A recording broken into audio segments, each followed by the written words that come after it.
निखिल जनमानुष संतापहारी प्रेम पुरुषोत्तम श्रीकृष्ण चैतन्य गौरांग महाप्रभु तथा प्राणवल्लभ श्री निताई जादेर अतुल चरणे दंडवत पूर्वक वंदना करी। जादेर अनुग्रहे बालक जलजंतु संकुल समुद्रेर मतो कुतर्क संकुल शास्त्र समुद्र के पार करे निखिल प्रेम भक्तिर अमृत सिंधु लाभ करते पारे।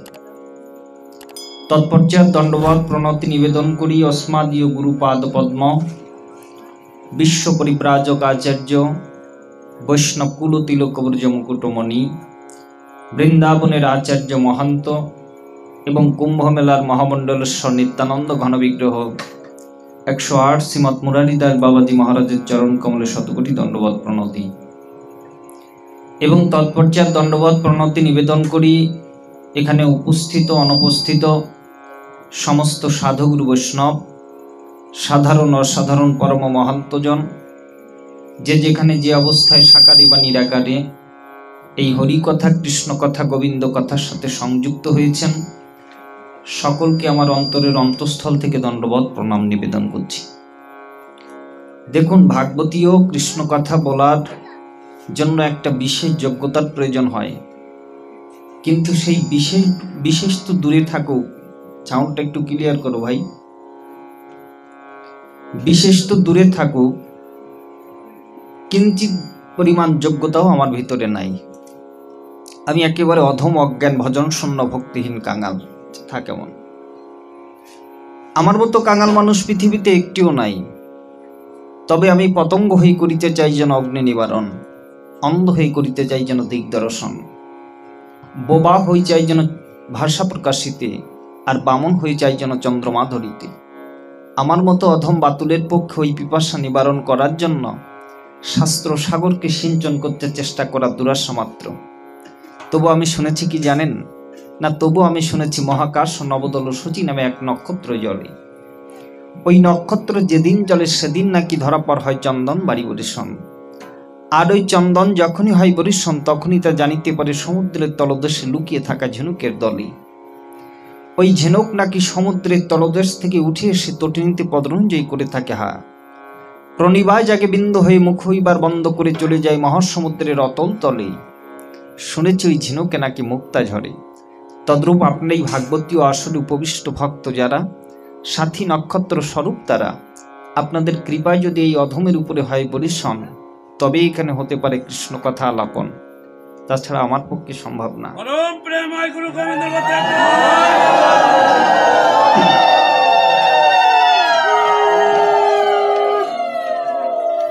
কেননা শাস্ত্র বললেন যে 3 পাগলের মেলা না হলে একটা ভাগবতী অনুষ্ঠান হয় না। কেমন 3 পাগল? না, একজন হচ্ছেন আয়োজক পাগল, দ্বিতীয় হচ্ছে বক্তা পাগল, তৃতীয় হলো ভক্ত পাগল। ভক্তকে পাগল বলা হয়েছে কেন? তার কারণ ব্রহ্মাদেব ব্রহ্ম সংহিতায় ভক্ত সম্পর্কে কলম দিয়েছেন যে প্রেমাঞ্জনশ্রিত ভক্তি বিলোচন সন্ত সদৈব হৃদয় কপি বিলোকন্তি জং শ্যাম সুন্দরম চিন্ত গুণস্বরূপম গোবিন্দম আদি পুরুষম তমহং ভজামি। প্রেমাঞ্জন পরিলিপ্ত ভক্তি লোচনে সাধুগণ নিজ হৃদয়ে সেই অচিন্তরূপ গুণস্বরূপ শ্যামসুন্দরকে দর্শন করেন। বলুন তো, ভগবানকে কি চোখ দ্বারা দর্শন করা যায়? এই যে চর্মচক্ষু আমরা সবাই প্রাপ্ত হয়েছে, এই চর্মচক্ষু দ্বারা কি ভগবানের কি দর্শন করা যায়? বলছে না না, চর্মচক্ষু দিয়েও হয় না। বলবেন যে তাহলে দিব্যচক্ষু দ্বারা হয়তো যেতে পারে। অর্জুনের হয়তো দিব্যচক্ষু প্রাপ্ত করেছিলেন বিশ্বরূপ দর্শনের জন্য। তখনও বলল দিব্যচক্ষু দিয়ে দেবদেবী ইত্যাদি দর্শন হতে পারে, কিন্তু ভগবানের প্রেমময় মূর্তি নয়। তার কারণ হলো শিব ব্রহ্মা আদি দুর্গা দেবী সবাই তো ত্রিনয়ন রয়েছে, অর্থাৎ দিব্যচক্ষু রয়েছে। তারা নিরন্তর সেই কৃষ্ণ ধ্যান ধারণায় পড়ে আছে। কেন? তার কারণ তারাও দর্শনাকাঙ্ক্ষী। তাদের দিব্যচক্ষু থাকার পরেও তারাও কিন্তু দর্শন করতে পারছে না। তাহলে কি চক্ষু প্রয়োজন ভগবানকে দেখার জন্য? কর্মীর চক্ষু নয়, জ্ঞানচক্ষু নয়, দরকার হচ্ছে প্রেমের চক্ষু, প্রেমনয়ন। তাই তো ব্রহ্মাদেব বলছেন প্রেমাঞ্জনুশ্রিত ভক্তি বিলোচন, যার ভিতরে ভক্তিটা প্রেম সম্পদে পরিণত হয়ে গিয়েছে, তিনি একমাত্র ভগবানকে দর্শন করতে সক্ষম। কাজে আপনারা যারা এখানে বসেছেন, আপনারা হচ্ছেন সূর্যের মতো, আর আমাকে যে উচ্চ আসনখানা বসে পাঠ করবার জন্য দিয়েছেন, আমি হলাম চন্দ্রের মতো। চন্দ্রের নিজস্ব কোনো আলো থাকে না যে আলো দিয়ে সে জগৎকে আলোকিত করবে, কিন্তু সূর্যের নিজস্ব আলো রয়েছে। সেই আলো দ্বারা সে যতটুকু চন্দ্রের উপরে ফেলবে, চন্দ্র ঠিক ততটুকু আলোই জগৎকে সুশোভিত করতে পারবে। তাই আপনারা ধৈর্য সহকারে, যত কিনা মনোযোগ সহকারে কৃষ্ণ কথা শোনার আগ্রহী থাকবেন, তত এই বক্তা ভাগবতের মুখ থেকে, ভাগবতের গুরুগম্ভীর থেকে গভীরতম কথা আপনাদের সম্মুখে আস্বাদিত হতে থাকবে। আর আপনারা যতক্ষণ পর্যন্ত কিনা অমনোযোগী হয়ে যাবেন, তত কিন্তু আমি এখানে বোবা হয়ে যাব, আমার মুখ থেকে কিছু বেরোবে না। তাহলে আসুন আমরা ভাগবতীয় এবং গীতা কথামৃতে প্রবেশ করি। আজকে যে উপলক্ষে আমরা এখানে সকলে এসেছি, উপলক্ষটা হচ্ছে একজনের মৃত্যু স্মরণ তিথি। এই মৃত্যু স্মরণ তিথি উপলক্ষে মহতি ভাগবতী অনুষ্ঠান। তা দেখুন, মৃত্যু সকলের একদিন হবে। তাহলে প্রথম আমাদের জ্ঞাতব্য বিষয় থাকবে মৃত্যু কি, যে সকলের তো মৃত্যু হবে, কিন্তু মৃত্যু সম্পর্কে আমাদের সকলের যা অবগত হওয়া প্রয়োজন। মৃত্যুটা কি, কেমন জিনিস, কি করলে জীবের মৃত্যু হয়, বা কোন পজিশনে গেলে যাব জীবের মৃত্যু হয়, বা মৃত্যুটা কি, সহজ প্রশ্ন। দ্বিতীয়টা হচ্ছে মৃত্যুর পরে জীব সমস্ত কি নিয়ে যায়। দেখুন, এই যে সারা জীবন ধরে যার পিছনে আমরা ছুটছি, সেটা কিন্তু আমরা নিয়ে যেতে পারবো না। টাকা পয়সা, ধন দৌলত, বাড়ি গাড়ি, অট্টালিকা, যা কিছু পাকা বাড়ি, অর্থকরীর ব্যবস্থা করি না কেন, এগুলো আমাদের সাথে যাবে না। এগুলোকে সাথে করে আমি নিয়েও আসিনি। এদের সাথে শুধুমাত্র প্রয়োজন ভিত্তিক সম্পর্ক আমার তৈরি হয়েছে। তাহলে বস্তুত পক্ষে মৃত্যুর সময়ও যদি আমার একটা কানে সুচও ফোটানো থাকে, সেটাও কিন্তু বের করে দেওয়া হবে, বের করে নেওয়া হবে। তাহলে আমি কি নিয়ে যাব জগৎ থেকে? এই দেহটাকেও তো নিয়ে যেতে পারবো না, এটা তো শ্মশানে ভস্মীভূত হবে। তাহলে জগৎ থেকে কি নিয়ে যাব, এটা থাকবে দ্বিতীয় প্রসঙ্গ। তৃতীয় প্রসঙ্গ হচ্ছে যে কেন এরকম মৃত্যু স্মরণ তিথি উপলক্ষে মহতি ভাগবতী অনুষ্ঠান করতে হয়, অন্য অনুষ্ঠান কেন নয়? কেন অনুষ্ঠান তো অনেক অনুষ্ঠান রয়েছে, অনেক আলোচনা অনুষ্ঠান রয়েছে, রাজনৈতিক আলোচনা, সামাজিক আলোচনা, অর্থনৈতিক আলোচনা। তা ব্যতিরেকে কেন ভাগবতীয় কথার আলোচনা করতে হয়, এটা আমাদের জানবার জ্ঞাতব্য বিষয়। এইভাবে তারপরে যদি আমরা সময় পাই, তাহলে নির্জান কথা আলাপ আলোচনা হবে। তাহলে আসুন, প্রথমে বলছেন মৃত্যু কি। ভাগবত বলছেন মানুষের জীবনটা 6টি স্তরের মধ্য দিয়ে যায়। কি কি স্তর? যেমন একজনের, ভাগবত একটা ফুলের কড়ি রূপে উদাহরণ দিচ্ছেন। একটা ফুল যেমন কড়ি রূপে জন্ম হয়, দিনে দিনে সে বৃদ্ধি পেতে থাকে, তারপরে সে স্থিতি লাভ করে, তারপরে হয় উৎপাদন, তারপরে ক্ষয় হয়, একেবারে সে বিনাশ হয়ে মাটিতে ঝরে পড়ে যায়। ঠিক মানবের জীবনটাও 6টি স্তরের মধ্য দিয়ে আমরা কিন্তু বিচরণ করছি সবাই। আমাদের জন্ম হয়েছে, আমাদের বৃদ্ধি হচ্ছে, আমরা যৌবনে কিছুকাল স্থিতি থাকব, সেখানে হয়তো কিছু উৎপাদন করব, ছেলে মেয়েদের জন্য রেখে যাব অমুক তমুক। তারপর কি?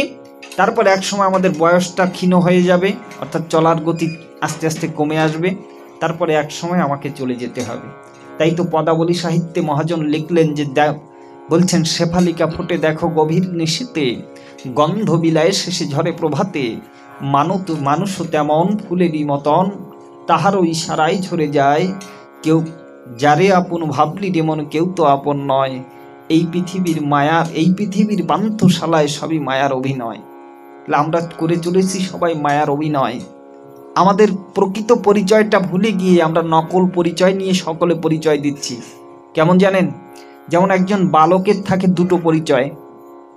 একটা বালকের দুটো পরিচয় থাকে, যেমন বালকটি দেখতে সুন্দর, বালকটি বুদ্ধিমান, বালকটি চঞ্চল, এটা হচ্ছে বালকের নিজস্ব পার্সোনালিটি, ব্যক্তিত্ব। আরও একটা পরিচয় আছে, বালকটি কার সন্তান, অর্থাৎ তার পিতা কি, পিতার নাম কি। তাহলে এই দুটো পরিচয়। ঠিক আমাদের জীবেরও দুটো পরিচয় আছে। দুটো পরিচয় কি কি? আমরা হচ্ছে প্রকৃত স্বরূপে নিত্য শুদ্ধ বুদ্ধ মুক্ত। দেখুন, আলোচনাটা যেহেতু লীলা কথা নয়, তবু যদি মনোযোগ দিয়ে আস্বাদন করা হয়, এর থেকে আপনারা তত্ত্ব অনুভূতির মাধ্যমে আনন্দ পাবেন। আবার যদি মনে করেন যে আমি কিছুই তো বুঝতে পারছি না, তবু ক্ষতি নেই, শুনে যান। একবারে এই শব্দগুলোর সাথে পরিচয় লাভ করা সম্ভব নয়। কোটি কোটি জন্ম করিয়া ভ্রমণ ভজন বৃথায় ভজন তার, অর্থাৎ কোটি কোটি জন্ম ধরে বুঝতে হবে, তবেই এই শব্দ বাক্যের সাথে পরিচয় লাভ করলে এর থেকে আনন্দ পাওয়া যাবে। কেন আমরা যে কথাগুলো শুনি, সেই কথাগুলো তো নিরন্তর বিষয়ের কথা শুনি। বিষয়ের বিষে বিষাক্ত হয়ে গেছে কানখানা, সেই কথাই শুনতে বেশি ভালো লাগে। কিন্তু যখন একটু পারমার্থিক কথা হয়, আধ্যাত্মিক কথা হয়, সেই কথাগুলো কর্ণ দিয়ে প্রবেশ করতে চায় না। কেন কর্ণ তো একেবারে কি বলবো, সেখানে বাদ হয়ে গেছে, অর্থাৎ সেটা হয়ে গেছে পাহাড়ের গুহা স্বরূপ। সেখানে যা কিছু দাও না কেন সেটা ফিরে আসে। পাহাড়ের গুহায় যেমন আওয়াজ করলে, শব্দ করলে সেই আওয়াজটা নিজের দিকে ফিরে আসে, ঠিক তেমনই যেন এই কানটা কৃষ্ণ কথা তুলতেই চায় না। তাই ভাগবত হচ্ছে হৃদ ও কর্ণ রসায়নম, হৃদয় এবং কর্ণের ঔষধ। হৃদয় কর্ণ দিয়ে প্রবেশ করে যদি হৃদয়ে স্থান লাভ করতে পারে, তখনই সে বুঝুক আর না বুঝুক তাতে দরকার নাই। যে বা নাহি বুঝে কেহ, শুনিতে শুনিতে সেহ, কি অদ্ভুত চৈতন্য চরিত, কৃষ্ণে উপজীবে প্রীত, জানিবে রসের রীত, শুনিলেও হয় বড় হিত। বলছে শোনো, শুনে ভুলে গেলেও, শুনে বুঝতে না পারলেও এই কান দিয়ে কৃষ্ণ কথা শ্রবণ করলেই তবে জীবের মঙ্গল হয়। তব কথামৃতম শ্রবণ মঙ্গলম। কাজে নিরবিচ্ছিন্নভাবে শ্রবণ করুন। শ্রবণ ব্যতীত কলিজীবের অন্য কোনো সাধনা নাই বর্তমানে, শুধু নিরন্তর শুনতে হবে। আপনি পারবেন না গরমকালে অগ্নিকুণ্ডের ভিতরে সাধনা করতে, বা আমিও পারবো না, কেউ পারবে না শীতকালে বরফের মধ্যে সাধনা করতে, পারবো কি মায়েরা? তাহলে নিশ্চয়ই একটা সহজ সাধন পদ্ধতি কলিজীবের জন্য দেখানো হয়েছে, সেটা হচ্ছে নিরন্তর কৃষ্ণ কথা শ্রবণ। বসে বসে হয়তো 2-1 ঘন্টা শুনতে পারবো, সেইটা মনোযোগ সহকারে, ধৈর্য সহকারে শুনতে হবে। তাহলে কি বলছিলাম না, আমাদেরও দুটো পরিচয়। একটা পরিচয় হচ্ছে আমি নিত্য শুদ্ধ বুদ্ধ মুক্ত। নিত্য মানে আমার কোনো ক্ষয় নাই, অর্থাৎ গীতাতে বলা হলো 2 নম্বর অধ্যায়ে, নয়নম সিন্দন্তি শস্ত্রাণি, নয়নম দহতি পাবক, ন চয়নম ক্লেদন্ত পশসইতি মারুত। এই আত্মাকে অস্ত্র দ্বারা কাটা যায় না, জল দ্বারা ভেজানো যায় না, এই আগুন দ্বারা পোড়ানো যায় না, বাতাস দ্বারা শোকানো যায় না। তাহলে আমি নিত্য, আমি শুদ্ধ। শুদ্ধ মানে আমি অশুদ্ধ নই। আমি বলতে আমার দেহটা নয়, দেহটা নিরন্তর অশুদ্ধ, কারোর দেহটা শুদ্ধ নয় বা শুদ্ধ করতেও পারে না। এই মানব দেহটা একটা বায়ুপিত্ত কপের একটা থলি মাত্র, আর এই দেহের ভিতরে রয়েছে রোগের সমস্ত হাড়ি। বলুন তো, আমরা তো একটা মহামারীর ভিতর দিয়ে বিরাজ করছি। তো এখানে যারা আছেন তারা বিচারপূর্বক বলবেন যে আমাদের থেকে যদি এই করোনা ভাইরাসটা চলে যায়, তাহলে মানুষের সমস্ত সমস্যার সমাধান কি হয়ে যাবে নাকি? আবার কিন্তু নতুন করে সমস্যা তৈরি হবে। সমস্যার কোনো অন্ত নাই, এ অন্ত হবেও না কখনো। পদম পদম যদ বিপদম। তাই বললেন নিত্য শুদ্ধ বুদ্ধ মানে বোধি বা জ্ঞান প্রাপ্ত। আমি জ্ঞানী ছিলাম, নিত্য শুদ্ধ বুদ্ধ। মুক্ত মানে আমি বাধা নই, কারো কাছে বাধা নই। কিন্তু আমি যখন প্রকৃতি প্রদত্ত একটা খাঁচা গ্রহণ করলাম, তখন মায়াদেবী সুন্দরভাবে দণ্ড দিয়ে আমাকে আমার পরিচয়টা ভুলিয়ে দিলেন। প্রথমত আমার পিতার পরিচয়টা ভুলিয়ে দিয়েছেন। পিতার পরিচয়টা কি না, পিতার পরিচয়টা হচ্ছে আমি যে ভগবানেরই অংশ। আমি হচ্ছি বিন্দু আর তিনি হচ্ছেন মহাসিন্ধু। সেই মহাসিন্ধু থেকে এক বিন্দু খসে এসে আমি জগতে পড়েছি। আমি অংশ, তিনি অংশী, আর তাই অংশের কার্য হচ্ছে অংশী সেবা করা। সেইটা তো আমরা করতে পারছি না। যখন অনাদিকাল থেকে কৃষ্ণ পরিবার থেকে বিকৃত হয়ে মায়া কর্তৃক সৃজিত একটা খাঁচা প্রাপ্ত হয়েছি, তখন থেকে মায়াদেবী আমাদের পিতৃ পরিচয়খানা ভুলিয়ে দিয়েছেন। মানে আমাদের পিতার পরিচয় মনে নেই, কিন্তু নিজের পরিচয়টা মনে ছিল, আমি নিত্য শুদ্ধ বুদ্ধ মুক্ত। কিন্তু মায়াদেবী দেখলেন বহুকাল পিতার পরিচয় না জানার ফলে আমার পরিচয়টাও আমাকে ভুলিয়ে দিলেন। অর্থাৎ আমি যে নিত্য শুদ্ধ বুদ্ধ মুক্ত, আমি যে নিত্য শাশ্বত অব্যয় সত্তা, এই কথাটাও আমার ভুলিয়ে দিলেন। তখন পাগলের প্রায় হয়ে গেলাম আমি। রাজার ছেলে পাগল হয়ে গেছে, তো পাগল হয়ে গেলে কাপড়হীন অবস্থায় গ্রামে গ্রামে ঘুরে বেড়াচ্ছে। তো একজন কেউ খাইতে পাচ্ছে না বলে একটু অন্ন দিয়ে দিল, একজন কেউ পরতে পাচ্ছে না বলে বস্ত্র দিয়ে দিল। এগুলো দান করলো বটে, কিন্তু এগুলো হচ্ছে কম মূল্যের দান। বস্তুতপক্ষে সেই বড় দানই হতো যদি কিনা কোনো বৌদ্ধ মহাশয় তার পাগলামিটা ঘুচিয়ে দিত।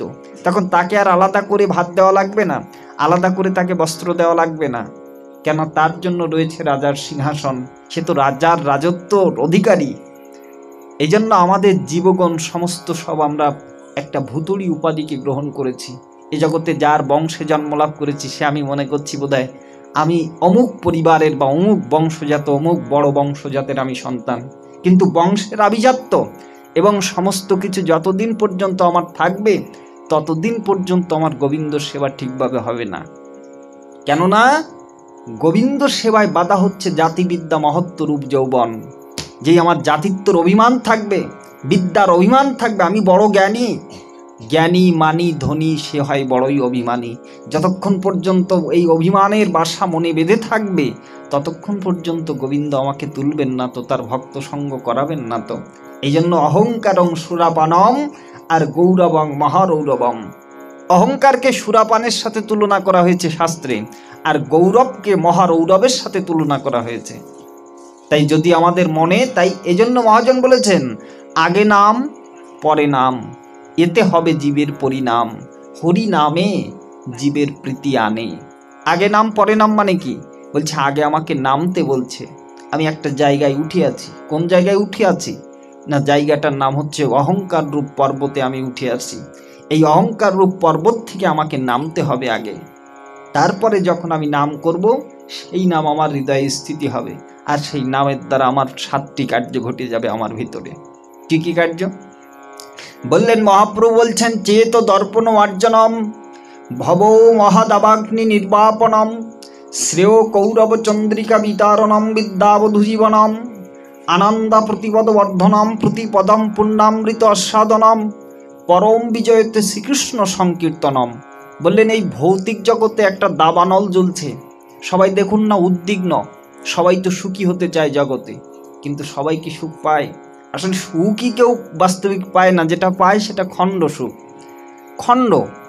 গ্রামে যার টাকা নেই সে মনে করে আমার থেকে যার টাকা বেশি আছে সেই বোধহয় বেশি সুখী। যার টাকা বেশি আছে সে মনে করে আমি আর সুখী হতে পারলাম কই, সুখী তো আমাদের গ্রামের যিনি মেম্বার মহাশয় তিনি আমাদের থেকে বেশি সুখী। মেম্বার বলছে না না আমি সুখী নই, সুখী হচ্ছে ওই যে ইউনিয়নের চেয়ারম্যান, উনি আমার থেকে বড় সুখী ব্যক্তি। কেন? এটা আমার কাছে একটা ওয়ার্ড রয়েছে, তার কাছে একটা ইউনিয়ন রয়েছে। চেয়ারম্যান বলছেন না আমি সুখী নই, সুখী ওই তো এমপি মহোদয়, তার কাছে ডিস্ট্রিক্ট রয়েছে। এমপি মহোদয় বলছে আমি সুখী হতে পারলাম কই, সুখী তো বাংলাদেশের প্রধানমন্ত্রী। অর্থাৎ বাংলাদেশের প্রধানমন্ত্রীকে না শেখ হাসিনা, তিনি সব থেকে বেশি সুখী ব্যক্তি। তা এখন হাসিনাজি বলছেন না আমি সুখী হতে পারলাম কই, আমার কাছে একটা দেশের কাগজ কলমের হিসাবপত্র আছে। কিন্তু যিনি পৃথিবীর নেতৃত্ব দিচ্ছেন সেই জাতিসংঘ, সেই জাতিসংঘের প্রেসিডেন্ট বর্তমানে আছেন অ্যান্তনিও গুতেরেস, তিনিই সব থেকে বেশি সুখী। তার কারণ দেশের পৃথিবীর সিদ্ধান্ত তার কাছে রয়েছে, তিনি কলম দিয়ে কোনো দেশের অধিকার, কোনো দেশের সিদ্ধান্ত দিয়ে দিতে পারেন। তখন জাতিসংঘের প্রেসিডেন্ট বলছে আমি সুখী হতে পারি নাই। কেন পারোনি? তাহলে আমার কাছে পৃথিবীর কাগজ কলম রয়েছে, কিন্তু এই পৃথিবী থেকে সমস্ত ঐশ্বর্যমণ্ডিত অর্থ, বিত্ত, রাজনীতি সমস্ত সব বেশি বেশি আছে সেটা স্বর্গে। এই স্বর্গে যিনি দেবতারা তারাই বেশি সুখী, আর দেবতাদের ভিতরে যিনি প্রধান, সেই ইন্দ্রাসনে যিনি দেবতাদেরকে পরিচালনা করছেন, সেই ইন্দ্র স্বর্গের সব থেকে বেশি সুখী মহাশয়, তার কাছে অঢেল ঐশ্বর্য রয়েছে। আচ্ছা, আমরা যে স্বর্গ নরক বলে কথা বলি, এই স্বর্গ নরকটা কখনো কোথাও তলাশ করে দেখেছেন যে এগুলো কোথায় আছে? অনেকে কবিতায় পড়েছেন ভাব সম্প্রসারণে যে কোথায় স্বর্গ কোথায় নরক কে বলে তা বহুদূর, মানুষের মাঝে স্বর্গ নরক মানুষেতেই সরাসর। এখানেই সব দেখে যেতে হবে। কবি বললেন না না ওটা আমি বোঝাতে চাইনি, আমি চেয়েছি রিপুর তাড়নে যখনই মোদের বিবেক পায় গো লয়, আত্মগ্লানির নরক অনলে তখনই পুরিতে হয়, প্রীতি ও প্রেমের পুণ্য বাঁধনে যবে মিলি পরস্পরে, স্বর্গের সুখ আসিয়া দাঁড়ায় যেন মোদের ছোট্ট কুড়ি ঘরে। আমি বোঝাতে চেয়েছি স্বর্গ নরক পৃথক রয়েছে, কিন্তু যখন মানুষে মানুষে সাম্যতা আসে, পরিবারে পরিবারে সাম্যতা আসে, মিল আসে, একে অপরের সৌহার্দ্যপূর্ণ ব্যবহার করে, বিশ্ব ভ্রাতৃত্বের বন্ধনে সকলে একীভূত হয়ে যায়, তখনই পৃথিবীটাই স্বর্গ হতে পারে।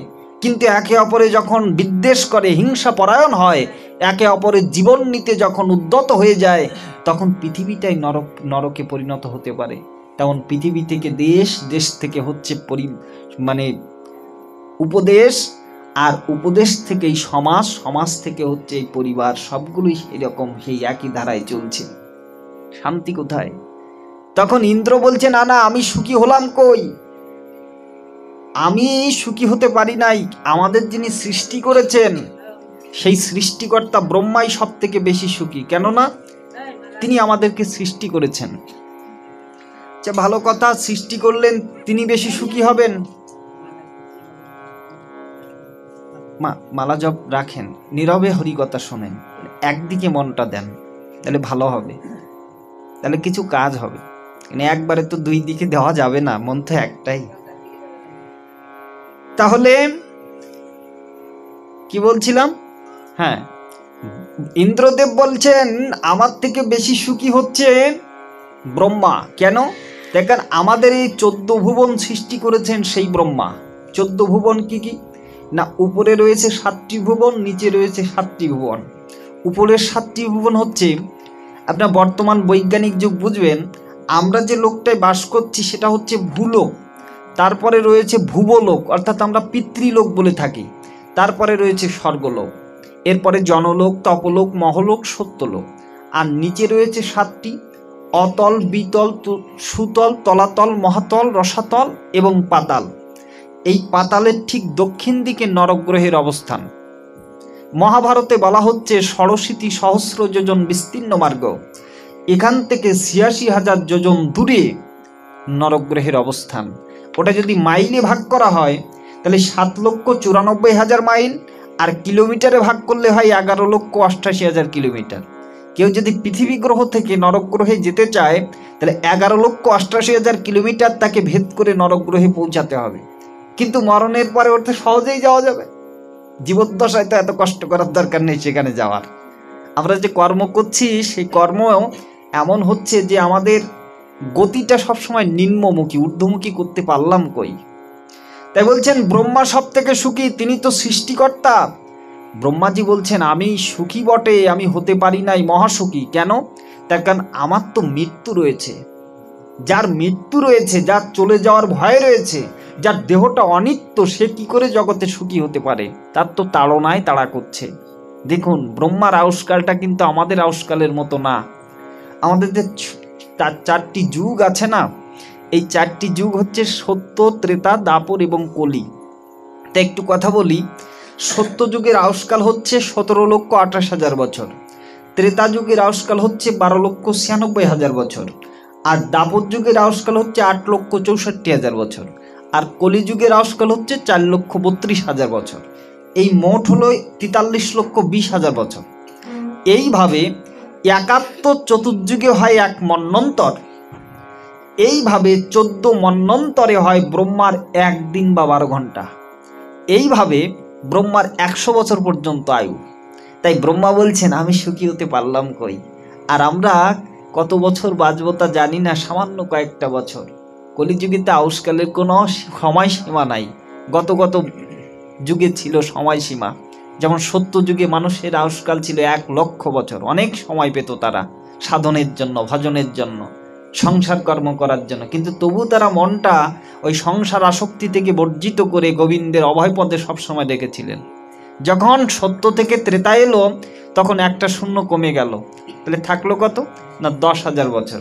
তখন ত্রেতা থেকে যখন দাপর হলো তখন আরও একটা শূন্য কমে গেল, তখন থাকলো 1,000 বছর। আর দাপর থেকে যখন কলিতে নামলো তখন আরও একটা শূন্য কেটে গেল। এরপর বলছেন মানুষ সমস্ত কুকর্মের থাকার কারণে, ভগবানকে বিশ্বাস না রাখার কারণে মানুষের কলিযুগের আও কোনো সময়সীমা নেই। গর্ভের শিশু সেও মরতে পারে, 80 দিবার বৃদ্ধ সেও যেতে পারে। অর্থাৎ সময়সীমা নেই। রোগে ভোগে শোকে, মানে কলিযুগটা একেবারে কি বলবো, কলির করাল গ্রাসে দাবানলে সমস্ত শুভকর্ম সব ভস্মীভূত হয়ে গিয়েছে। তপস্যা, শৌচতা, দয়া, দান, ব্রত, সত্য, অধ্যাবসায়, স্বাধ্যায় মানুষের থেকে অনেক অনেক দূরে পালিয়ে চলে গেছে। ব্রহ্মচর্য বলতে পৃথিবীতে ধরে রাখার কোনো সিস্টেম নাই বর্তমান। অনেক দূরে চলে গেছে তারা। বাড়িতে চলছে স্ত্রী রাজত্ব, শালগ্ন হয়েছে তার পরামর্শদাতা। লোকেরা লোভে পড়ে কন্যা বিক্রয় করছে।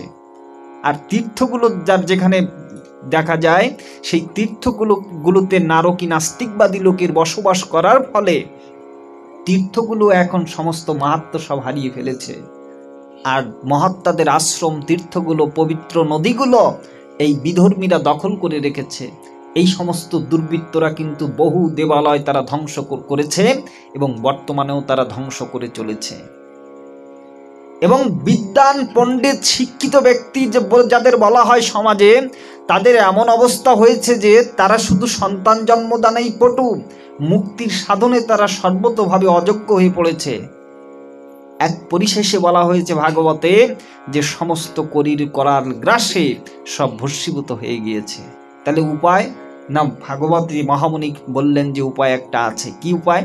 না, কলিজীবের সাধন ভজন থাকবে। কৃতে যধ্যায়তে বিষ্ণু ত্রেতায়া যজত মাখই দাপুরি পরিচর্যাং কলৌতদ হরি কীর্তনাথ। অর্থাৎ কলিযুগের সাধন ভজন একমাত্র হরিনাম সংকীর্তন ছাড়া আর কিছু না। কিন্তু হরিনাম সংকীর্তন প্রতিটা গ্রামে গ্রামেই তো হচ্ছে। তা প্রতিটা গ্রামে গ্রামে হরিনাম সংকীর্তন হয়েও তো এক দুজন সেখান থেকে কত কত জায়গায় কত বছর যেন যজ্ঞ হচ্ছে। এই যে মাঝে মাঝে আমাকে তালাতে ডাকা হয় হরিশ্চন্দ্র কাটিতে, সেদিন মাঝে গিয়েছিলাম, তো সেখানে যজ্ঞ হচ্ছে 69 বছর ধরে। সেখানে যে চেয়ারম্যান বাবু আছেন, উপজেলার চেয়ারম্যান বাবু, তার বাসার পাশে 69 বছর হচ্ছে, কিন্তু 69 জন ব্যক্তি তৈরি হয়নি, সহৃদয়বান বা ভক্ত তৈরি হয়নি। কেন হচ্ছে না? কারণ কি?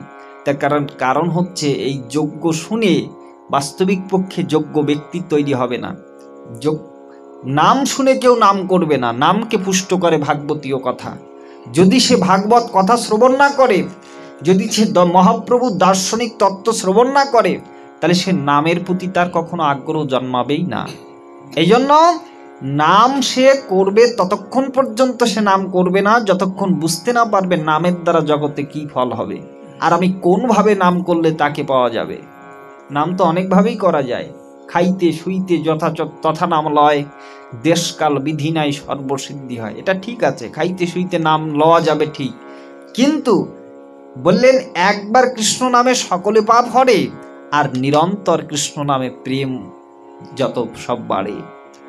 এই জন্য নিরন্তর নিরবিচ্ছিন্নভাবে কৃষ্ণ নাম নিলে এই চিত্ত দর্পণখানা শুদ্ধ হয়। যেমন ঘরবাড়ি পুরনো হলে তাতে আমরা মিস্ত্রি লাগাই, জামা কাপড় পুরনো হলে তাতে আমরা ইস্ত্রি করি, তেমন মনের ময়লাটা, মনে যদি অসংখ্য ময়লা জমে আছে, কিসের ময়লা? না, আপনি সারা দিনভর ধরে রাত্রে যখন শুতে যাচ্ছেন তখন কিন্তু অনেক চিন্তা আপনার মনের ভিতরে জমা হয়েছে। মনটা তো একটা গুদাম ঘর। আজকে ব্যবসা ভালো হয়নি, আজকে চাকরিতে অমুক বাবু আমাকে বাধা দিয়েছে, ওই ফাইলটা আমি ক্লোজ করতে পারিনি। তাহলে এই সমস্ত মনে সমস্ত কিছু আপনার জমা হচ্ছে, গুদাম ঘর তো জমা হচ্ছে। যেমন শহরের ডাস্টবিনগুলো আপনারা লক্ষ্য করেছেন, সেই ডাস্টবিনগুলোতে সমস্ত ময়লা সেখানে ফেলা হয়, কত দুর্গন্ধ সৃষ্টি হয় সেখানে। ঠিক আমাদের মনটাও ওই বিষয়ের দুর্গন্ধটা বের হচ্ছে। এই মনটা পরিষ্কার করতে গেলে আপনার 10 বছর ধরে স্যান্ডেলিনা সাবান দিয়ে ঘষলেও মনটা পরিষ্কার হবে না। কি করলে হবে? না, হরিনাম সুধামাকা নামে আছে জাদু, এতে কয়লাও হয় হীরামন, তস্কর হয় সাধু। হরিনাম দ্বারা ভাগবতীয় কথা শ্রবণ পূর্বক যখন মনের ময়লা সাফ হয়ে যাবে, তখন কিন্তু হৃদয়ে নির্মল আনন্দ অনুভব হবে। তার কারণ আপনারাই তার হচ্ছে প্রমাণ। এখন নীরবে হরিকথা শুনছেন, বিষয়ের কিন্তু আর কোনো চিন্তা নাই। যে যা কর্ম করেন সেই কর্মের কথা কিন্তু ভুলে গিয়েছেন। একটাই কর্ম সম্মুখে এসছে, না গোবিন্দ কথা শ্রবণ। তাহলে আমি বলেছিলাম যে মৃত্যু কি? মৃত্যু অন্য কিছু নয়, 3টি অবস্থার মধ্য দিয়ে মানুষকে যেতে হয়, সেটাকে মৃত্যু বলে। কি কি অবস্থা? একটা হচ্ছে আত্মার স্থানান্তর, দ্বিতীয় অবস্থান্তর, তৃতীয় হচ্ছে রূপান্তর। আত্মা একটা রূপে আছে, একটা রূপের মধ্যে আছে। কখনো কীট পতঙ্গ আদি রূপের মধ্যে সে ছিল। কেন আমরা মানুষ একবারে হতে পারিনি বা হওয়া যায় না। 84 লক্ষ জনী ভ্রমণ করি একাকিনী, এই মানব দেহ বপুখানি একমাত্র কৃষ্ণ ভজিবার তরে। এ জগতে দেখবেন ধনী সদা ব্যস্ত থাকে ধনের আশায়, দরিদ্র জনেরা থাকে অন্যের চিন্তায়। চোর ঘরে এটা সেটা চুরি করিবারে, আর কুলীন জনেরা সদা কুলগর্ব করে। এই মতো জীবগণ, এই মতো মায়াবদ্ধ জীবগণ সব মায়াতে মজয়। একজন মরে যদি কাঁদে 3 জন, কিন্তু আপনি মরিবে ইয়া ভাবে না কখন। চোখের সামনে আমার দাদা মারা গেল, আমার বাবা মারা যাবে একদিন, যে আমাকে জগৎ থেকে সমস্ত মায়ার বন্ধন ছিন্ন করে জগৎ থেকে চলে যেতে হবে, এই জ্ঞানটাই কিন্তু আমার হয় না। তাই যুধিষ্ঠির মহারাজকে বনপর্বে, মহাভারতের বনপর্বে জিজ্ঞাসা করেছিলেন গান্ধর্বরাজ রূপী ধর্মরাজ, বলেছিলেন যে যুধিষ্ঠির তুমি বলো তো জগতের সব থেকে আশ্চর্য বিষয় কি? তখন যুধিষ্ঠির মহাশয় বললেন, জগতে তো অনেক আশ্চর্যের বিষয় রয়েছে, যেমন রয়েছে মিশরের পিরামিড, ব্যাবিলনের ঝুলন্ত উদ্যান, ইফেসিউসের ডায়না দেবীর মন্দির, রোডস দ্বীপের ব্রোঞ্জ নির্মিত অ্যাপোলো মূর্তি, আলেকজান্দ্রিয়ার জিউসের মূর্তি, আর মধ্যযুগে ছিল নানকিংয়ের চীনামাটির মিনার, চীনের মহাপ্রাচীর, তারপরে ইংল্যান্ডের স্টোনহেঞ্জ, সেন্ট সোফিয়ার মসজিদ। আর বর্তমান যুগে তো আশ্চর্যের কোনো সীমা নাই। কম্পিউটার, রঞ্জন রশ্মি, কৃত্রিম উপগ্রহ, পারমাণবিক ও হাইড্রোজেন বোমা, তারপর রয়েছে আন্তর্মহাদেশীয় ক্ষেপণাস্ত্র, ফেসবুক, টুইটার, হোয়াটসঅ্যাপ ইত্যাদি ইত্যাদি সমস্ত কিছু রয়েছে। তাই যুধিষ্ঠির মহারাজ কি বলেছিলেন যে এই দেখো আগামীতে আসবে এমন একটা বড় কম্পিউটার, এটি সব থেকে উন্নত বা আশ্চর্য জিনিস, তাই কি বলেছিলেন নাকি? না কি বলেছিলেন শ্রবণ করুন। মহাভারত বলছেন, অহনি অহনি ভূতানি গচ্ছন্তি ইহ জমালয়ম শেষা স্থাবরম কিম আচার্য অতপরম। অহনি অহনি ভূতানি, প্রতি মুহূর্তে জীব জমালয় গমন করছে। শেষা স্থাবরম, শেষে যারা থাকছে তারা মনে করছে যে আমার বন্ধুটি মরে গেছে কিন্তু আমি হচ্ছি অমর। দেখেন না আজকে আমরা যাকে হারিয়ে ফেলেছি, এই গৃহের কিন্তু আগে তিনি মালিক ছিলেন, তারপরে তার পুত্ররা মালিক হয়েছে, একদিন তারাও ছেড়ে গিয়ে তার পুত্র তার মালিক হবে। এইভাবে পরম্পরাক্রমে কিন্তু চলে যেতে হবে, ছেড়ে দিতে হবে, ধরে রাখা যাবে না। তাই বলছেন দিনে দিনে জীবগণ যায় যমঘরে, তথাপি যাহারা থাকে তাহারা মনে করে আমরা তো চিরজীবী হব না তো ক্ষয়। ইহার থেকে কি আশ্চর্য আছে মহাশয়? বললেন এর থেকে জগতে আর কোনো আশ্চর্যের বিষয় নেই যে আমাকেও চলে যেতে হবে। এই চলে যাওয়ার চিন্তা যতক্ষণ আপনার মনের ভিতরে অনুলোম বাজবে না, ততক্ষণ কিন্তু আপনার অন্যায় থেকে আপনাকে বিরত রাখবে, ন্যায়ের পথে চলতে সহযোগিতা করবে। এই জন্য মনে ওই চিন্তাটা রাখবেন যে আমাকে চলে যেতে হবে, জীবনটা যেন নষ্ট না হয়ে যায়। কেন মানব জীবনটা হচ্ছে দুর্লভং মানুষং জন্ম তদপি অধ্রুবম অর্থদম। এই মানব জীবনটা হচ্ছে একটা দুর্লভ জন্ম। মহাজন বলছেন না দুর্লভ না, সুদুর্লভ, মানে খুবই দুর্লভ। আর বলছেন তারপরের মহাজনেরা বললেন না না সুদুর্লভ নয়, এটা হচ্ছে দেবদুর্লভ জন্ম। দেবদুর্লভ মানে দেবতারাও মনুষ্য জন্ম প্রাপ্তি হয়ে ভগবানের উপাসনা করতে চায় বর্তমান যুগে। কেননা এটা হচ্ছে পুষ্পবন্ত কলিকাল বলা হয়েছে। এই পুষ্পবন্ত কলিকালে যদি কিনা শ্রীমান মহাপ্রভুর ভজনা আমরা যদি না করতে পারি, তাহলে ভাববেন যে ভজনাই আমরা করি না কেন সেটা বিফলে চলে গেল। দুর্লভ মানব জনম শতসঙ্গে তরয় এই ভবসিন্ধুরে। এই ভবসিন্ধুটা পার হতে গেলে নৌকা রূপে রাখতে হবে শ্রী গুরুদেবকে কান্ডারি করে, আর সেই শ্রী গুরুদেব হবেন শ্রী চৈতন্যের দাস। তথাপি আমার গুরু চৈতন্যের দাস, আমি হয়েছি যেন তারও প্রকাশ। এই জন্য ভক্তদের নামের শেষে দেখবেন দাস পদবী লেখা থাকে। কেন দাস পদবী লেখা হলো? তার কারণ দাকারে গুরু যস্য ভবেত তুষ্ট তস্য গুরুরাজ্ঞা পালনম দাকারস্য লক্ষণম। আর সকারের সেবা কার্য নিরূপিত গুরু পদে দেহ দানম সকারস্য লক্ষণম। অর্থাৎ গুরু পদে দেহটা দান করলেই তবে সকারের অধিকারী হয়। এই জন্য তো চৈতন্য ভাগবতে ছিল শ্রীযুক্ত বৃন্দাবন দাস ঠাকুর লিখেছেন যে অল্প ভাগ্যে দাস নাহি করে ভগবান। অল্প ভাগ্যে কখনো দাস তিনি আমাদের করেন না। প্রথমে হয় মুক্ত, তারপরে হয় সর্ববন্ধনাশ, তারপরেই সে হতে পারে শ্রী গোবিন্দের দাস, তবেই তিনি দাসত্ব প্রাপ্ত হন, অর্থাৎ সেবক হন। আমরাও তো দাস। কেমন দাস? আমরা সকলে কিন্তু যারা বসে আছি বা সবাই জীবগণ সবাই সকলের দাস। কেন? হয়তো স্বামী স্ত্রীর দাস, স্ত্রী স্বামীর দাস, তারা উভয়ে পরিবারের দাস। মানে দাস মানে তো সেবক, সেবা করা। পরিবার সমাজের দাস, মানে সমাজের সেবা করে চলছে। সমাজ রাষ্ট্রের দাস, রাষ্ট্রকে সেবা করে চলছে। তাহলে এইভাবে দাসত্ব কিন্তু আমাদের মোচন হচ্ছে না, কিন্তু ওটা হচ্ছে অনিত্য দাসত্বতা। ওই অনিত্য দাসত্বতা যতদিন পর্যন্ত হৃদয়ে থাকবে যে আমি অমুক বংশের বা আমি অমুক কুলের, এই কুল গৌরব জাতিত্ব অভিমান যতক্ষণ থাকবে ততক্ষণ পর্যন্ত আমার গোবিন্দ সেবা হবে না, সাধু সঙ্গের প্রকৃত ফল আমি পাবো না। এই জন্য মনে মনে অত্যন্ত হীন হয়ে ত্রিনাদ অপি শুনিছেন তরণীব সহিষ্ণনা অমানি না মানদান কীর্তনিয়া সদা হরি। ওমা, নাম করতে হবে, কিন্তু নামের এই যে ফর্মুলা দিয়েছেন শ্রীমান মহাপ্রভু শিক্ষাষ্টকের 3 নম্বর শ্লোকে, এই 3 নম্বর শ্লোকটা হচ্ছে বৈষ্ণব জগতের স্তম্ভ। ত্রিনাথ অপি মানে কি, ত্রিনেত থেকেও ত্রিনাথ অপি শুনি যেন তররীব সহিষ্ণুনা, বলে তরু যেমন কাটলে তারা কোনো কিছু নিবারণ করে না, ঠিক ভক্ত চরিত্রটা ঠিক তেমন। কিন্তু আবার অনেকে বলতে পারেন তাহলে কি আমাকে একজন মেরে যাবে আমি কিছু বলবো না? তা নয়। কেমন জানেন, ব্যবহারটা হচ্ছে এই বৈষ্ণবের 4 প্রকার ব্যবহার: প্রেম, মিত্রতা, উপেক্ষা এবং কৃপা। প্রেম হয় একমাত্র শ্রী গোবিন্দের সাথে। এ জগতে যেটা আমরা করে চলেছি সবাই একে অপরের বন্ধনে, যদি কোনো যুবক ছেলে যুবতী মেয়েকে নিজের গোপন কথা বলে আপন হয়ে যায়, বলে ওটা কি প্রেম? ওটা কি প্রেম পদবাচ্য শব্দ বাক্য দ্বারাও সেটাকে করা যাবে? বলে না না, ওটা প্রেম নয়, ওটা হচ্ছে প্রয়োজন ভিত্তিক সম্পর্ক।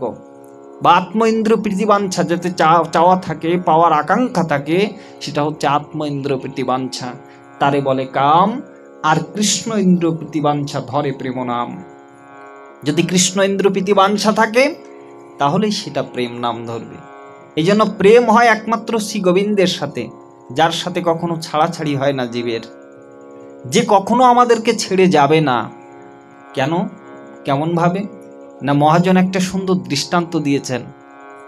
দৃষ্টান্তটা একটু নিম্ন স্তরের দৃষ্টান্ত, তবু সেটা একটা বিরাট উদ্দেশ্য সাধন করেছে। কেমন না, একজনের 4টি বউ। গল্পটা অনেকে শুনেছেন, তবু আবার শুনুন, এ তো পুরনো হবার নয়, যত শুনবেন তত আস্বাদ্য হয়। তা বড় বইয়ের নাম হচ্ছে ভাগবতী, মেজ বইয়ের নাম হচ্ছে আলাপবতী, সেজ বইয়ের নাম হচ্ছে রূপবতী, আর ছোট বইয়ের নাম হচ্ছে হেলাবতী।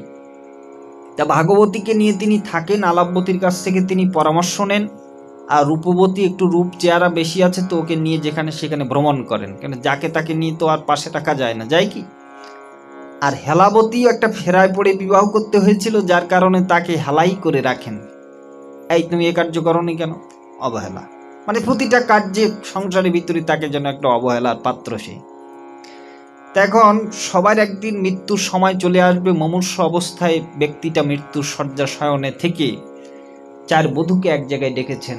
দেখো, তোমাদের জন্যই তো সমস্ত কিছু করেছিলাম, তা আজকে আমি চলে যাচ্ছি, চলো আমার সেবার জন্য অন্তত তোমরা 4 জন না গিয়ে 1 জন যদি যাও তো আমার যথেষ্ট হয়ে যাবে। তা ভাগবতী তুমি চলো। তখন ভাগবতীর উত্তর দিচ্ছে, দেখো তুমি যখন জন্মলাভ করেছিলে তখন কি আমাকে তুমি সাথে পেয়েছিলে নাকি? আমাকে তো তুমি সাথে পাওনি। মধ্যখানে তোমার সাথে আমার একটা পরিচয় লাভ হয়ে তোমার সাথে আমার একটা বন্ধন সৃষ্টি হয়েছে, কিন্তু আবার তুমি যখন চলে যাবে তোমার সাথে তো আমি যেতে পারবো না, বা কেউ যায়ও না, জগতে কখনো কেউ যায় না। এজন্য মহান দার্শনিক, মহান যোদ্ধা সেই আলেকজান্ডার গ্রাহাম বেল তিনি মৃত্যুর শয্যা শয়নে থেকে এই সেনাপতিকে 3টি উপদেশ দিয়েছিলেন। কি কি উপদেশ বলেছিলেন? যে সেনাপতি, 3টি কাজ তুমি করবা আমি মারা গেলে। কি কি? আমার মৃতদেহটা যেন 4 জন মেডিকেল টপার ডাক্তার বয়ে নিয়ে যায়, আর যে পথ দিয়ে আমি চলে যাব সেই পথে যেন অসংখ্য টাকা পয়সা ছড়িয়ে দেওয়া হয়। আর আমার 2 হাতখানা সাদা চাদোয়াতে তো আমার দেহটা ঢাকা থাকবে, কিন্তু 2 হাত যেন বের করা থাকে 2 দিকে। তখন সেনাপতি জিজ্ঞাসা করেছিলেন, কেন করব এই কার্যগুলো? বলে মানুষ বুঝুক যে ডাক্তারই হচ্ছে মানুষের অন্তিম চিকিৎসা নয়, ডাক্তার মানুষের অন্তিম পর্যায় নয়, ডাক্তার মানুষকে বাঁচাতে পারে না। আপনার প্রিয়জন হসপিটালে রয়েছে, অপারেশন হচ্ছে, তাকে অপারেশন টেবিলে অপারেশন করা হচ্ছে। এখন ডাক্তারবাবু তড়িঘড়ি করে বেরিয়ে এসেছেন, আপনি যে ডাক্তারবাবুকে বললেন, ডাক্তারবাবু কি কেমন অবস্থা? তখন ডাক্তারবাবু বলছেন, না ডাকো তার। অর্থাৎ ডাকো তার, ডাক্তার শব্দটার মধ্যেই তো বোঝানো হচ্ছে ডাকো তার, তাকেই ডাকো। তিনি হয়তো রক্ষা করতে পারলে তিনি রক্ষা করতে পারেন। এই জন্য মনে রাখতে হবে, রাখে কৃষ্ণ তো মারে কে, আর মারে কৃষ্ণ তো রাখে কে। এই জন্য ভরসা তার উপরেই করো। রক্ষিষ্ঠ তিথি বিশ্বাস্য গোপ্তৃত্বে বরণং তথা। অমুক ব্যক্তি না থাকলে আমার পুঁজি মার যাবে, অমুক ব্যক্তি না থাকলে আমি মারা পড়ে যাব, আমি খেতে পাবো না, এসব বৃথা ব্যর্থ চিন্তা। তিনি যখন আমাকে সৃষ্টি করেছেন, আমি জগতে কি করব না কি করব সেটা তিনি নির্ধারণ করে রেখেছেন। এজন্য আমাদের কার্য হচ্ছে তার লীলায় শুধু পুষ্ট করে চলা। কেন জগতে আনন্দ যজ্ঞে তোমার নিমন্ত্রণ, ধন্য হলো মানব জীবন। তোমায় যজ্ঞে দিয়েছি ভার বাজাই আমি বাসি, তাই তো গীতাঞ্জলি জেগিতে জগত মুগ্ধ, জগত সৃষ্টি জগত লীলা, আনন্দময়ের আনন্দ লীলা, জীব হচ্ছে সেই লীলার সাথী। তাই তোমার মাঝে আমার লীলা হবে, ভগবান বলছেন তোমার মাঝে আমার লীলা হবে, তাই তো তুমি এসেছো এইভাবে। আমরা কি জন্য এসেছি? ভগবানের লীলাকে পুষ্ট করার জন্যই কিন্তু আমাদের অবতরণ। কিন্তু ওইটা না করে আমরা যত সমস্ত কিছু করছি। হাত কেন বের করা থাকবে? মানুষ বুঝুক যে হাত দিয়ে সমস্ত দেশ আমি জয় করে চলেছি, সেই সমস্ত হাত দিয়ে আমি নিজে কিছু নিয়ে যেতে পারবো না, বা কেউ নিয়ে যেতেও পারবে না। আমি খালি হাতে এসেছিলাম, সাদা হাতে এসেছিলাম, খালি হাতে আমাকে জগৎ থেকে চলে যেতে হবে। আর টাকা পয়সা কোনো ছড়িয়ে দেওয়া হবে। দেখুন, যার জন্য আমি যুদ্ধ করেছি সারা জীবনভর, আমি বুঝলাম অন্তিম দশায়, অন্তিমে এসে যে আসলে সমস্ত কিছু বৃথা হয়ে গেছে। মৌমাছি যেমন তিল তিল করে মধু নিয়ে সঞ্চয় করে রাখে, ঠিক সে নিজে সেই মধুটা আস্বাদন করতে পারে না। যেমন ইঁদুর সে সমস্ত খাদ্যবস্তু নিয়ে গর্তে রাখে, বর্ষার সময় যেমন সমস্ত খাদ্যবস্তু নষ্ট হয়ে যায়, ঠিক তেমনই মানুষই আমরা আশাপাশে কিন্তু হৃদয়কে বদ্ধ করে রাখি। অমুক কার্যের জন্য, আমার সন্তানের জন্য বাড়ি করে যাব, গাড়ি করে যাব। আর সন্তান কি করবে? আপনি তো সন্তানের জন্য করছেন। আপনার নিজের ভোগ করে আপনি কতটুক যেতে পারবেন সেটা জানি না, কেননা আপনার কর্ম আপনাকে কতটুক ভোগ করাবে। এবার ভাগবতী বলল, না না, আমি তোমার সাথে যেতে পারবো না। কেন? তার কারণ আমি তোমাকে সাথে করে নিয়ে আসিনি। তাহলে আলাপবতী তুমি যেতে পারবে? আলাপবতী বলছে, তুমি মরে গেলে শ্মশান পর্যন্ত যেতে পারি, তারপরে আর পারবো না। তাহলে এই নাকি সংসার? এজন্যই তো শঙ্করাচার্য বলেছিলেন, কেতব কান্তার কেতব কুমার। বললেন, পদ্মপত্র বাড়ি যেমন চঞ্চল, মানবের জীবন হয় অতীব চপল। জানিও করিছে গ্রাস ব্যাধি বিষধর, সমস্ত সংসার তাই শোকে জড়জড়। সমস্ত সংসার শোকে জড়জড় হয়ে যাচ্ছে। তাই বললেন যে, আলাপবতী তুমি শ্মশান পর্যন্ত যাবে? বলে হ্যাঁ। আচ্ছা ঠিক আছে, রূপবতী তুমি চলো। বলে খেপেছ? তুমি যদি চলে যাও তাহলে আমার যে রূপ যৌবন আছে, চেহারা আছে, আমি আরেকজনকে পেয়ে যাব। তখন হেলাবতী কি বলছে, তুমি কি যাবে? তখন হেলাবতী কি উত্তরটা দিচ্ছে, মার্মিক কথা গিয়ে মহাজনের হৃদয়ে গিয়ে স্পর্শ করেছে। কি কথা বলছেন? হেলাবতী, আমি তোমার সাথেই ছিলাম, আর তোমাকেই আমি তুমি যখন চলে যাবে তোমার সাথেই আমি যাব। আসলে এরা কেউ বধূ ছিল না, এরা হচ্ছে রূপক বধূ চরিত্রে অভিনয় করেছে। মহাজন বলছেন, ওই চারজন হচ্ছে সমাজের 4 স্তরের লোক। কেমন যেন? সেটা হচ্ছে ভাগবতী মানে আপনি যাকে সংসারে নিয়ে আছেন, অর্থাৎ আপনি যদি পুরুষ হন তাহলে আপনার স্ত্রী পুত্রাদি, আপনি যদি নারী হন তাহলে আপনার স্বামী সন্তানাদি। এরা সব ভাগবতীর মতো। আপনি শুরু থেকে তাদেরকে নিয়ে আসেন নাই, বা তারাও আপনাকে নিয়ে আসে নাই। তাদের প্রতি কর্তব্য রাখো, অর্থাৎ সংসারী সাজো, সংসারী হইও না, কিন্তু সাধু সেজো না, সাধু হও। সাধু হতে হবে, সাধু সাজলে হবে না। আর সংসারী সাজতে হবে, সংসারী হলে হবে না। এই দুটোর মধ্যে আমরা বেশ, এই কথাটা মার্মিক কথা, কতটুকু আমি আপনাদের হৃদয়ে পৌঁছে দিতে পারছি জানি না। তাই বললেন হেলাবতী, এই ভাগবতী হচ্ছে এই। আর আলাপবতী কারা? না, আলাপবতী হচ্ছে আত্মীয় স্বজন। তারা আপনাকে পরামর্শ দিচ্ছে, কোথায় আপনি কি করবেন, কেমন ভাবে করলে ভালো হবে, কেমন ভাবে করলে মন্দ হবে। এই আত্মীয় স্বজন আপনার মরার পরে শ্মশান পর্যন্ত কান্নাকাটি করে যাবে, তারপরে আর যাবে না। আর রূপবতী মানে কে? অর্থাৎ টাকা পয়সা ধন দৌলত, এগুলো তো আমরা সাথে নিয়েই সব সময় চলি, তাই না? এগুলো রূপবতীর মতো। আর হেলাবতী মানে হচ্ছে কৃষ্ণ, যাকে জীবনভর হেলা করেছি আমরা সবাই। একটা জায়গায় গিয়েছিলাম, সেখানে 5 তলা বাড়ি তাদের। বাবা হচ্ছেন প্রফেসর, মা হচ্ছেন হাই স্কুলের শিক্ষিকা প্রধান। এরকম বসে আছে, আমি বসে আছি। বলছে, বাবা একটা কথা জিজ্ঞাসা করব, কোনো কিছু মনে করবে না তো? না, হ্যাঁ বলো মা। বলছে কি, বাবা আমাদের এই ভক্তি পথে আসতে দেরি হলো কেন? তাহলে দেখো, তোমাদের তো 2টো সন্তান, তা বড় সন্তানটা তো থাকে জার্মানিতে, ওখানেই চাকরি করে সেটেল হয়ে গেছে। আর মেয়ের ছিল একটা, সে পুনেতে গিয়ে পুনো কারোর সাথে সংযুক্ত হয়ে সেখানেই সংসার পেতেছে।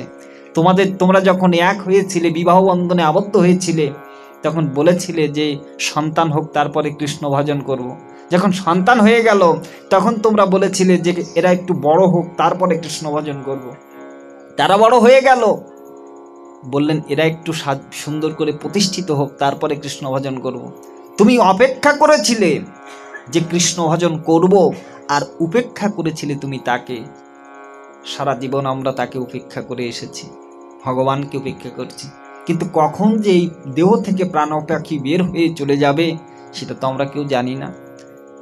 যার কারণে উপেক্ষা এবং অপেক্ষা, তাকে অপেক্ষায় রাখলে হবে না, তাকে উপেক্ষা করলে হবে না, গোবিন্দকে নিজের সন্তান করে নাও, সম্বন্ধ তৈরি করতে হবে। কেন সম্বন্ধ করিয়া ভজে তাকে কৃষ্ণ নাহি তেজে, আর সব মরে আকারণ। কৃষ্ণ তো বাইরের কেউ না।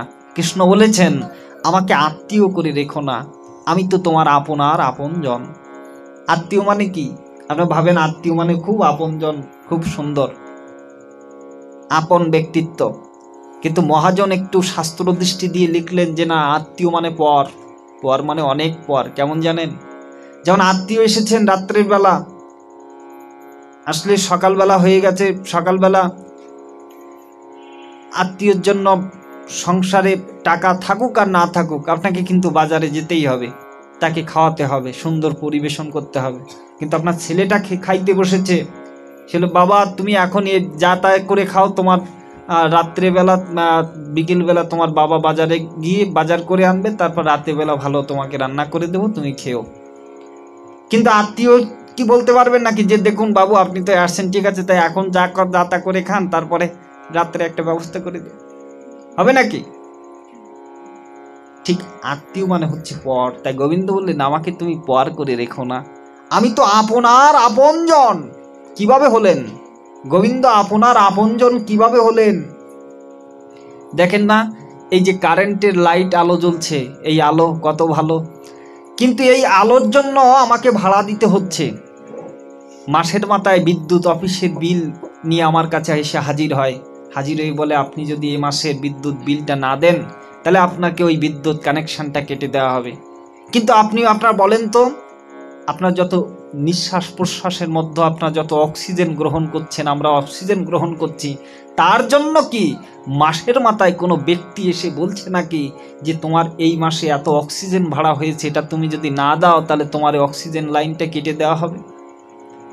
বলছে না। কারণ কি? তিনি অহৈতুকীভাবে সেবা করে চলেছেন।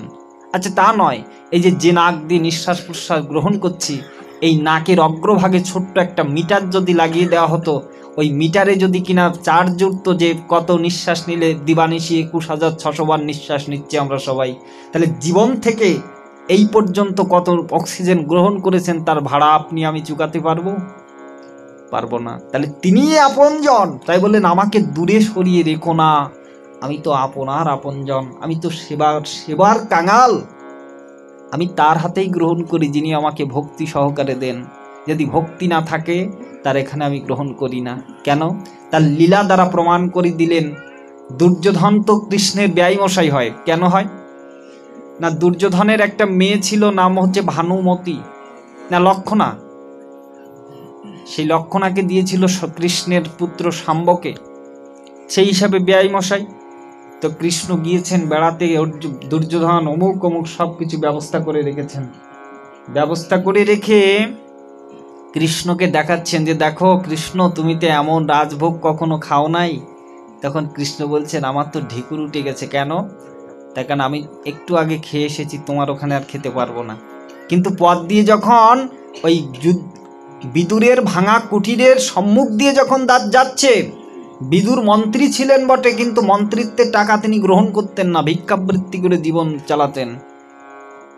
বিদুরের পথ দিয়ে যখন তিনি যাচ্ছেন, পথের বাড়ির পথ দিয়ে, তখন তিনি যেন চলতেই পাচ্ছেন না। কেন? তার কারণ মা তো সব সময় চোখের জল দিয়ে আমাকে ডাকে, কিন্তু সেই মাকে আমি কখনোই দেখা দিই নাই। এবার হঠাৎ করে কৃষ্ণ বললেন এখানেই আমাকে যেতে হবে। তখন যখন গেলেন, বিদুরের স্ত্রীর নাম হচ্ছে পরাশরী। তাই মা আমার পরাশরী কি করলেন, আপনি দেখুন কাউকে আপনি ডাকছেন না, বললেন যে বাবু আপনি আসুন আসুন, কিন্তু অনাকাঙ্ক্ষিতভাবে যদি সেই প্রিয়জন আপনার দ্বারদেশে পৌঁছে যায়, তখন আপনি কি করবেন, কোথায় যাবেন, কিভাবে কি করলে সে সন্তুষ্ট হবে, আপনার কিন্তু মনে কিছুই থাকবে না। তাই মা আমার অবাক হয়ে গেছেন, আজকে বিশ্বের যিনি সৃষ্টি স্থিতির প্রলয়ের কর্তা, যিনি অনাদির আদি শ্রী গোবিন্দ, যিনি সচ্চিদানন্দন বিগ্রহ, আজকে তিনি আমার দ্বারদেশে এসে দাঁড়িয়েছেন, তাকে আমি কি দিয়ে সেবা করতে পারি? আমরাও তো সেই মায়ের মতো অসহায়, আমরা কি তাকে দিতে পারি? আমাদের কি আছে বলুন তো? যা কিছু সৃষ্টি করেছেন তারই তো সব কিছু, তাই না? একটু তত্ত্বদৃষ্টি দিয়ে দেখলে তো সবই তারই। যা আমি খাচ্ছি তাও তার, যা আমি পড়ছি তাও তারই সব কিছু। দিতে হবে কি? মহাজন বলছেন আমার বিবেক চন্দন, আর বললেন কি, আর আমার আছে যত কর্মফল, এই কর্মফল দিতে হবে তাকে জলাঞ্জলি। সেবার তরে দিলেম যত আছে কর্মফল, কেন এগুলো আমার এগুলোর জন্য আমাকে ভোগ করতে হবে, নরকের যন্ত্রণা ভোগ করতে হবে, স্বর্গের সুখ ভোগ করতে হবে। তা বললেন আমার মন তুলসী, বিবেক চন্দন আর ভক্তি গঙ্গা জল, সেবার তরে আছে যত দিলেম কর্মফল। এই কর্মফলটা আমার সেবার তরে ছিল গোবিন্দ। তাই বলছে দিয়ে শ্রবণ কীর্তন অর্চন বন্দন পূজিতে হবে গোবিন্দের শিবাদবদ্ধ করে দেহ মন শুদ্ধ। দিতে হবে দৈবী সম্পদ 16 কলা সাজাই বাসনার থালা, দিতে হবে মধুর প্রেম নৈবেদ্য। যে হৃদয়ে কাননে ফোটে সুখান্তি পুষ্পগুলি, সেইগুলো দিতে হবে পুষ্পাঞ্জলি, আর সঙ্গে দিতে হবে নয়নের ধারা। এভাবেই তো গোবিন্দ সন্তুষ্ট। তাই মা আমার পরাশরী তিনি বারান্দাতে থাবা দিয়ে বললেন বাবা তুমি এখানেই বসে যাও, কেন পুত্ররূপে তো তাকে সেবা করছেন। এই তো ভাব। মহাপুরু বলেছেন চারি ভাবের ভক্তি দিয়া মাতা বহুবন, জগৎটা চারি ভাবের ভক্তি দিয়া জগৎকে না যাবো আমি। কি কি ভাব? না শান্ত দাস্য সখ্য বাৎসল্য মধুর, তার ভিতরে দাস্য সখ্য বাৎসল্য মধুর, এই চারি ভাব দিয়ে। তাই বলছে দেখো শান্ত ভাবেতে অর্জুন, দেখো শান্ত ভাবেতে মনি ঋষি আর দাস্যে হনুমান, সখ্য ভাবেতে অর্জুন সুদামা ব্রজের গোপীগণ, বাৎসল্যতে নন্দ যশোদা গোপাইল কেলে সোনা, আর মধুর রসে ভজন করিল ব্রজের গোপাঙ্গনা। সাধারণী কুব্জা দেবী আর সামঞ্জস্য রুক্মিণী, সামার্থারতির অধিকারিণী সেই ব্রজের রাধারানী। তাই একমাত্র রাধিকার চরণ রেণু সম্পদ প্রাপ্ত হয়ে গৌরাঙ্গ রূপেই তিনি এসেছিলেন পরবর্তী লীলায়। তিনি ভক্তের চরণধলি মস্তকে নিয়ে তিনি লীলা করেছেন, আর জগৎজীবকে প্রেমের হাড়িখানা ভেঙে দিলেন। তাহলে মা বলছেন এখানে তুমি বসে যাও। ঘরে গিয়ে দেখলেন কিছু নাই, আছে পাকা কলা। সেই পাকা কলাটা নিয়ে কি করবেন বুঝতে পারছেন না। কলাটা ছুলে শ্বাসটা যেটা খাইতে হয় সেটা দিচ্ছে ফেলে অজ্ঞাত সারে, আর ওই খোসাটা ছিল ওটাই দিচ্ছে কৃষ্ণের মুখে তুলে। কৃষ্ণ কিন্তু সেটাই খাচ্ছে, কেন সে তো ভাবের কাঙাল, সে তো দ্রব্যের কাঙাল নয়। আমরা তো দ্রব্য দিয়ে মানুষকে দেখাই যে দেখো এত এত বিরাট রাজভোগ দিয়ে ভগবানকে ভোগ লাগালাম, কিন্তু ওই সাত্ত্বিকতারও কিন্তু একটা ব্যাপার রয়েছে, সেটা একটু পরবর্তীতে আলোচনায় আসবো। সেটা বুঝতে পারবেন যে সাত্ত্বিক, রাজসিক এবং তামসিক ব্যাপারটা কেমন। তা বললেন কি, এবার যখন বিদুর একটা জায়গায় ছিলেন, সেখান থেকে বাড়ির আঙিনায় ঢুকে দেখে কি অবস্থা, সেখানে শ্বাসটা ফেলে দিয়ে কলার খোসাটা দিচ্ছে গোবিন্দের মুখে তুলে। বিদুর বলছে পরাশরী করছো কি? এটা করো না। কেন? তার কারণ এটা হচ্ছে মহাপাপ, মহা অপরাধ। তখন কৃষ্ণ বললেন বিদুর তুমি থামো, আমি তো এই দ্রব্যের কলাও খাই না, আবার কলার খোসাটাও খাই না। আমি তো হচ্ছে গ্রহণ করি জীবের ভাব, আমি তো ভাবগ্রাহী জনার্দনম। আমি ভাবটুকুই জগতে করি গ্রহণ, জগতে আর কিছুই আমি গ্রহণ করি না। তাই তিনি তো ভাবের কাঙাল, দ্রব্যের কাঙাল কখনোই তিনি নন। এই জন্য যেভাবেতে যাকে তিনি ভালোবাসেন সেভাবেতেই তাকে তিনি দর্শন দেন। তাই তো গীতায় তিনি লিখেছেন, তিনি বলেছেন যে যথামাং প্রপদ্যন্তে তাঙেস তথৈব ভজামি অহম, মম বার্তানুবর্তন্তে মনুষ্য পার্থ যে সর্বস্ব। কিন্তু এই গীতাটা আজকে আমরা বুঝলাম না।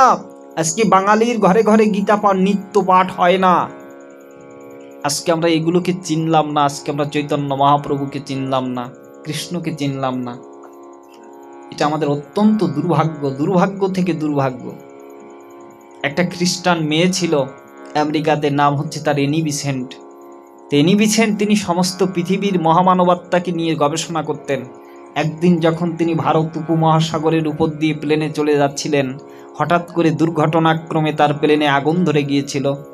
প্লেনে যখন আগুন ধরে গিয়েছিল তখন তিনি বলেছিলেন যে ভারতের উপমহাসাগরে আমি শুনেছি গবেষণা করতে করতে যে সেখানে স্বয়ং ভগবান এসেছেন কৃষ্ণচন্দ্র, তা আমি আজকে এই প্যারাশুট নিয়ে জাম দেব না, আমি এই সাগরের জলে লাফ দিয়ে পড়ব।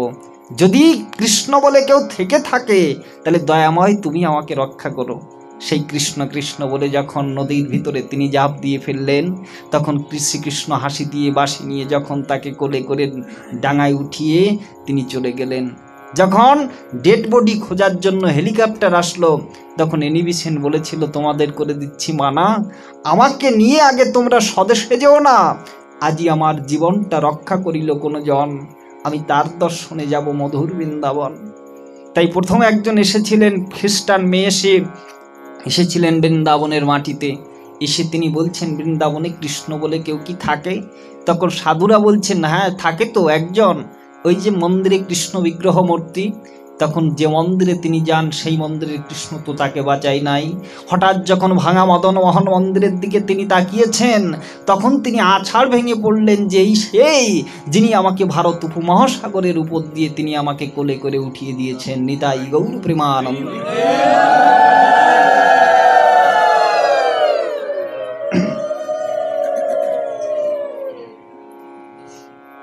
তে বললেন এই কৃষ্ণের হাতে লেখা কি কিছু আছে? বলে না না, হাতে লেখা নাই, তবে তিনি মুখে বলেছেন তার নাম হচ্ছে গীতা। এই গীতাটা বুকে করে এনিবি সেন আমেরিকাতে চলে গিয়েছিল। চলে গিয়ে চার্লস উইলস্কিনের পরেই তিনি গীতাটা ইংরেজি ভাষাতে ট্রান্সলেশন করেছিলেন। আজকে তারাই বুঝলো, কিন্তু আমাদের মধ্যে হতভাগ্য জীব, যে জীবের ঘরের মধ্যে এসেছেন নামাচার্য শ্রী হরিদাস ঠাকুর, স্বয়ং ব্রহ্ম অভিশপ্ত হয়ে বৃন্দাবনে তিনি বলেছিলেন যে আমি যবনকুলে তোমাকে যেতে হবে। সেখানে গিয়ে তিনি নামের আচার্য হয়েছেন। ভক্ত তো সবাই হয়, কিন্তু ভক্তদের রাজা যিনি তাকে বলা হয় ভক্তরাজ। তাই ভক্তরাজ শ্রী হরিদাস ঠাকুর তিনি জীবের দ্বারে দ্বারে গিয়ে বলেছিলেন যে তোরা নিয়ে যা নাম, তোদের পরিণাম এই হরিনাম ভিন্ন, তোদের আর কোনো গতি নাই। একমাত্র গতি, একমাত্র রতি, ভক্তি যদি প্রেম প্রাপ্তি করতে হয়, নামের মধ্যেই তোমাদের করতে হবে আশ্রয়। আজকে সেই হরিদাস ঠাকুরের দেশে আমরা জন্ম লাভ করে যদি আমরা সেই নাম না করতে পারি, তাহলে জীবনটা বৃথায় চলে গেল, জীবনটা শুধু আসা যাওয়ার ক্ষেত্র তৈরি হলো, আর জীবনে কিছু হলো না। এই যতটুকু সময় থাকবেন, যারা দীক্ষা প্রাপ্ত হয়েছেন, অন্তত 3 বেলা না পারেন স্নান করে অন্তত 1 বেলা করলেও করবেন, আর্নিকটা করবেন। কিছু মালা সংখ্যকে জপ করার চেষ্টা রাখবেন, একাদশী করবেন। কেন কলিযুগে অন্য কোনো তপস্যা ব্রত করার মতো সাধ্য জীবের নাই, শুধু এইগুলো করার সাধ্য জীবের আছে। এই জন্য এই সাধনগুলো করলে